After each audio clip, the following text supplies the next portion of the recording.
Shalom saudara terkasih dalam Tuhan Yesus Kristus. Senang kembali berjumpa dengan saudaraku sekalian. Saya berdoa dan berharap roh, jiwa, dan tubuh saudara dipelihara sempurna oleh Tuhan kita Yesus Kristus. Amin.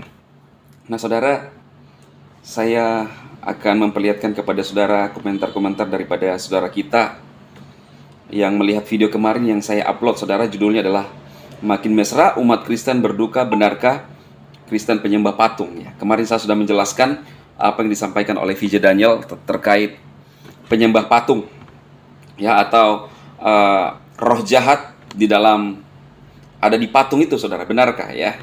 Saya sudah menjelaskan kemarin, saudara bisa melihat video saya. Dan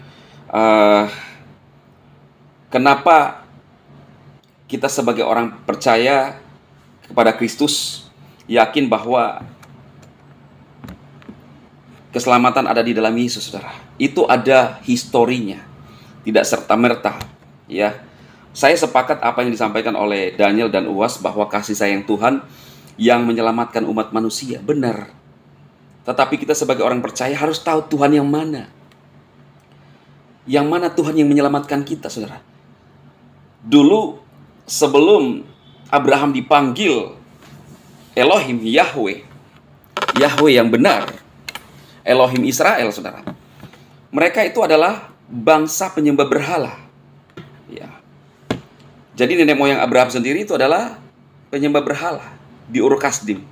Itu sebabnya Elohim berfirman kepada Abraham, pergi dari negerimu, dikhususkan ke negeri yang akan kutunjukkan kepadamu, itu tanah Kanaan.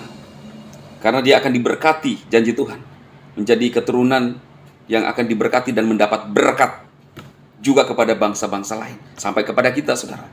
Jadi sebenarnya janji Tuhan kepada Abraham itu, janji itu pun sudah dinubuatkan kepada kita orang-orang percaya, bagi yang percaya kepada Yesus Kristus. Nah, itu sebabnya dalam kitab Yesaya yang disampaikan oleh Daniel, Yesaya menyampaikan kepada umat Israel, juga kepada umat-umat yang di luar Israel, bahwa jangan membuat patung, karena Tuhan yang benar adalah Yahweh Elohim Israel. Nah, bagaimana dengan kita yang orang-orang Kristen pada saat ini, saudara? Kita percaya kepada Yesus. Yesus adalah Tuhan. Yesus telah dinubuatkan dalam perjanjian lama bahwa akan ada seorang penyelamat yang akan menyelamatkan umat manusia dari dosa. Saudara harus paham histori kenapa ada penebusan, saudara. Zaman Israel dipilih oleh Tuhan. Ketika mereka ada berbuat salah, berbuat dosa, maka ada korban penghapus dosa. Ada darah yang harus dikorbankan sebagai korban penghapus dosa. Nah, sekarang tidak lagi kita mengorbankan binatang, saudara, sebagai korban penghapus dosa. Tetapi kita yang percaya kepada Yesus Kristus. Alkitab berkata bahwa Dia sendiri memikul dosa kita di atas kayu salib, supaya kita yang mati terhadap dosa hidup untuk kebenaran. Oleh bilur-bilurnya kita telah sembuh. Jadi Dia menanggung semua dosa kita, saudara, di atas kayu salib, ditimpakan, karena Dia begitu mengasihi umat ciptaannya. Dan Alkitab berkata siapa yang percaya kepada Dia akan diselamatkan. Hanya percaya, saudara. Tetapi permasalahannya ada banyak orang yang tidak percaya. Sangat sulit untuk percaya bahwa Yesus Tuhan. Padahal kalau dipikir sangat gampang. Sudah ada jaminan keselamatan kepada umat manusia, supaya kita diselamatkan.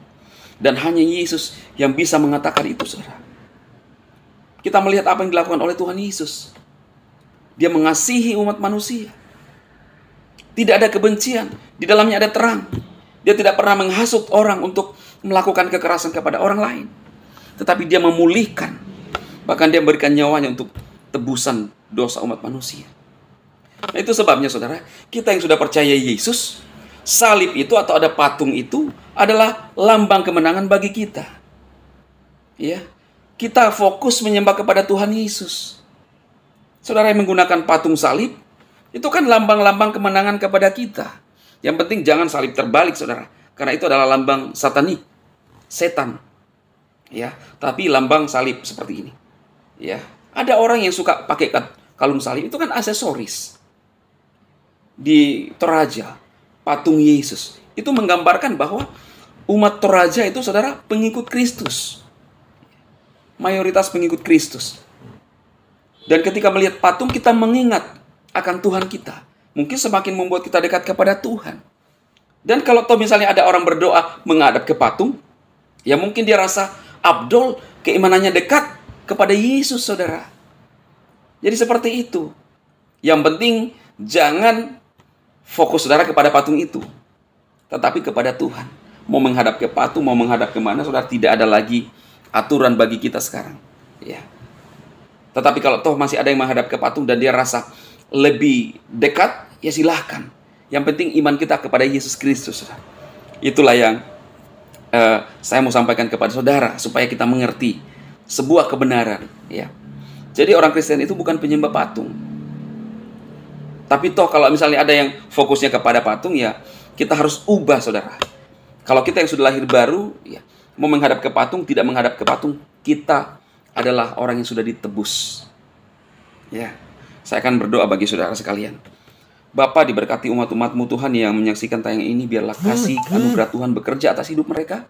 Yang sakit Tuhan sembuhkan, yang lemah imannya Tuhan kuatkan. Kami percaya bahwa di dalam Yesus ada pengharapan, bahkan ada keselamatan bagi kami. Teguhkan iman percaya kami, Bapa. Dalam Yesus Kristus kami berdoa, haleluya. Amin. Tuhan memberkati saudaraku sekalian. Amin. Amin. Amin.